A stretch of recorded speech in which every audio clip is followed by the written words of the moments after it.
असलम अमान साहब जब बैठे हैं, कहा अमान साहब बाकी सारे मनसब साहब अरशद है, बड़े अमान साहब इधर बैठे हैं, सारे एक एक का नाम लूँ आरफ। तो पहले आपको पता है कि हमारी कैबिनेट में आपकी नुमाइंदगी जो है वो मौजूद है, और I am proud of Malik Karamat Awan के मलक करामत अवान जैसे दोस्त जो नज़रियाती भी हैं और जो जिस तरह उन्होंने परफॉर्म किया पिछले साल अपनी बड़ी संजीदगी के साथ हर इशू के लिया। ये अनफॉर्चुनेट ये है कि अगर आपको सदर ही बड़ा इतना करप्ट मिले और जो एग्जेक्टिव मेंबरों को भी खरीदने बेचने की बात करे तो फिर आप क्या कर सकते हैं। तो मैं ये समझता हूँ कि अल्लाह ताला की ज़ात ने ये आपको मौका दिया है कि हमें सैयद कलब हसन शाह साहब और बाकी के जो हमारी कैंडिडेट्स की टीम हैं, जनाब राना शहजाद साहब हैं, चौधरी गुलाम मुर्तज़ा साहब हैं, इसी तरह बाकी सूबों के इस तरह के राना साहब बैठे हैं। हाँ, वो सारे बैठे हैं ना, वो तो एग्जेक्टिव की टीम है सारी। मैं ये सिर्फ ये अर्ज़ करूँगा कि हमने इस साल का ये तजर्बा सीखा कि हमें बड़ी तकलीफ़ हुई जो हॉस्टल के मामलात हैं, हमारी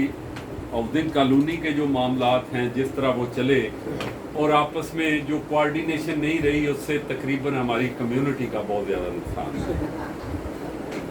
लेकिन मैं इसलिए आपसे अर्ज़ करूँगा कि अब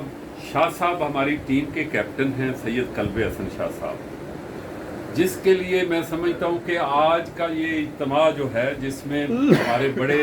बुजुर्ग भी बैठे हैं, अकाबरीन बैठे हैं, भाई साहब हैं, पीर साहब हैं, अवान साहब हैं, गिलानी साहब हैं, फैज़ साहब हैं, तो जहाँ जहाँ तमाम दोस्त हैं वो सारे के सारे अपने दोस्तों से आगे रब्ता करें। अगर अवैसी साहब जो हैं इनका तल्लुक काड़े से है, लाहौर में है, भावलपुर में है, तो मैं ये समझूंगा कि अगले 10 दिन ये तमाम दोस्तों से अपना रब्ता करके तो इलेक्शन को चलाएं। तो इसी तरह ही हम ये सारी सूरत हाल को मीट कर सकते हैं। जैसे आपको ज़का अवान साहब ने बताया कि हमारा इस वक्त की जो सूरत हाल है, गवर्नमेंट कुछ को उन्होंने लगा रहे हैं, कुछ को उन्होंने सीवी लगाया हुआ है, आगे कोई जॉब नहीं है तो सीवी दे जाएं, फलां करें लीगल एडवाइजर। ये सिर्फ इस वक्त का उनका एक हथकंडा और हथियार उन्होंने लेके इस्तेमाल कर रहे हैं। और जैसे ज़का साहब ने कहा कि इस चीज़ को हमें दोस्तों को बताना चाहिए और ये कि ये क्या कर रहे हैं, लेकिन हम ये समझते हैं कि वकला जो हैं हमारी कम्युनिटी हमेशा ज़मीर की आवाज़ पे बग़ैर इन चीज़ों से इन्फ्लुएंस होते हुए, जैसे शाह साहब ने बात की कि उन्होंने तब लॉ मिनिस्टर ने अंदर सारों को बुलाया तो उसने फ़ोन बार बंद कर दिए, तो वहाँ तो सही इन्होंने पॉइंट आउट किया कि वहाँ तो फ़ोन वाली बात नहीं है, अंदर जाके वोट देना। इंशाअल्लाह ताला सारे दोस्त आपको कामयाब करेंगे। तो बाकी इश्यूज़ की बात है, इश्यूज़ के हवाले से हम जो हमेशा एक जो डेमोक्रेटिक फोर्सेस हैं उनको हमने हमेशा सपोर्ट किया है, और हम ये समझते हैं कि वकला की वेलफेयर भी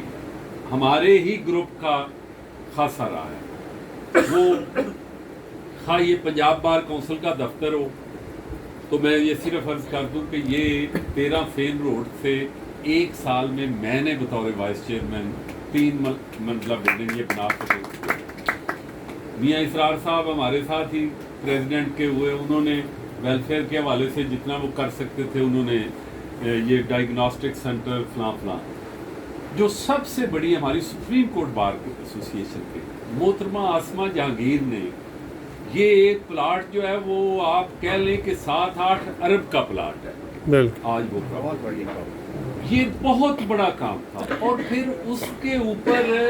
ये भी मोहतरमा का एक काबिल पर्सनैलिटी थी कि उन्होंने इतना लंबा चौड़ा फंड उस वक्त की गवर्नमेंट से लेके तो ये बनाया, और उसके बाद ये सारे का सारा क्रेडिट भी आपके ग्रुप को जाता है। और उसके हवाले से ये जो हाउसिंग का है ये भी आपने ही शुरू किया, ये हाउसिंग का भी आपने ही शुरू किया।